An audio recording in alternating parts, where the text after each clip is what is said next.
مفتی تمہیں فتویٰ دے بھی دے کہ ہاں یہ جائز ہے، لیکن اگر تمہارا دل یہ کہہ رہا نہیں جائز نہیں ہے تو ہرگز مفتی کا فتویٰ نہ ماننا، اپنے دل کا فتویٰ ماننا۔ صلاح الدین ایوبی رحمت اللہ علیہ کا بیٹا یا نور الدین زنگی کا، یہ میں ذرا کا ہو رہا ہے، شدید بیمار ہوئے، سب طبیبوں نے کہا کہ شراب بھی نہیں ہوگی، نہیں اسی سے کوئی شفا کی امید ہے۔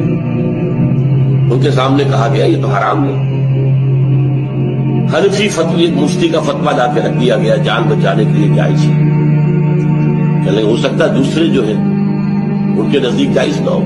چاروں فقہ جو تھی، حنفی، مالکی، شافعی، حنبلی، سب کے مفتیوں کے فتوے لا کر رکھ دیے، دیکھیے سب کہہ رہے ہیں جائز، چاروں کو بلا لیا۔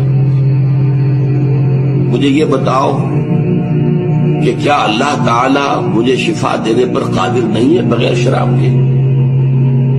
نہیں جی نہیں، اللہ تو قادر ہے۔ اور کیا اللہ اگر شفا نہ چاہتا ہو تو کیا اس شراب سے شفا ہو جائے گی؟ نہیں نہیں نہیں، اٹھاؤ اپنے فتوے اور دفع ہو جاؤ۔ اس اللہ کے بندے نے جان دے دی شراب